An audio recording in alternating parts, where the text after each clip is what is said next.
The sun had just dipped below the horizon, leaving the jungle in a restless twilight. Shadows twisted among the massive trees, their leaves rustling like whispers in the wind. The air was thick, humid, and smelled of damp earth. Somewhere deep in the undergrowth, insects hummed, and an unseen animal moved with soft, deliberate steps. 5 friends stood at the edge of the trail, backpacks strapped tightly, flashlights in hand. "Are we really doing this?" asked Lila, her voice trembling despite the forced bravado. She brushed a strand of hair from her face and glanced nervously at the looming darkness ahead. "Come on, Lila. Don't tell me you're scared," said Ryan, his grin trying to mask the unease in his eyes. He flexed his fingers around his flashlight, shining it into the trees, revealing nothing but shadows and tangled vines. Sophie, ever the calm one, stepped forward. "It's just a hike. Relax. We've planned this for months. We're not going to get eaten by snakes or something." "Yeah, but snakes are the least of our problems here," muttered Mark, his voice low, almost a whisper. He kept scanning the tree line, his instincts unervingly sharp. The girls exchanged glances. Emma, the most adventurous of them, gave a mischievous smirk. "Come on, you guys. Don't tell me you're all scared. Real thrill-seekers go in when it's dark. That's when the jungle comes alive." "Alive? In a bad way?" Lila whispered, more to herself than anyone else. They began to walk, the crunch of leaves underfoot echoing unnaturally in the stillness. Every step seemed louder than it should, every snap of a twig making hearts jump. The deeper they went, the thicker the jungle became, and soon the flashlights only illuminated a few feet ahead. The night was not silent, far from it. Somewhere above, an owl hooted, and distant howls, muffled but chilling, sent shivers down their spines. Then came the whispering. At first they thought it was the wind, but it wasn't.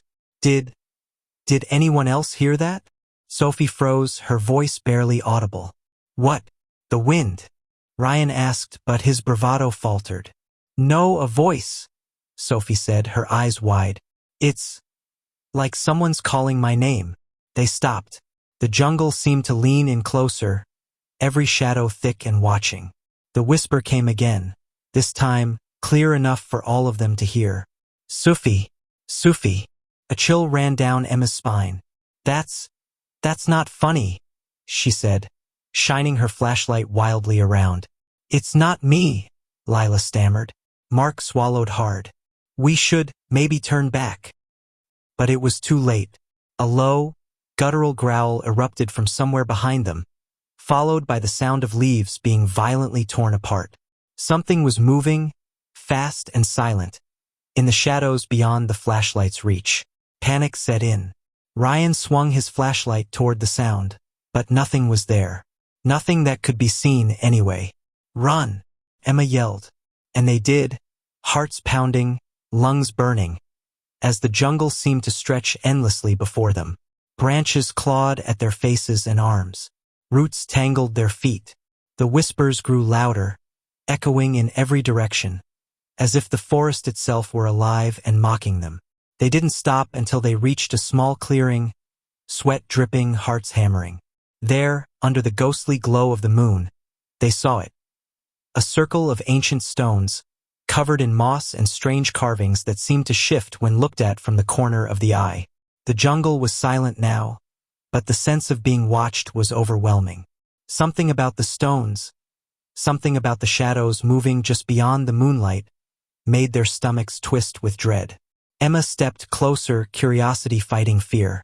"What is this place?" Before anyone could answer, a cold wind swept through the clearing, extinguishing their flashlights. The darkness was absolute. And then, from the blackness, a whisper, chilling and almost alive, floated to them. "You shouldn't be here."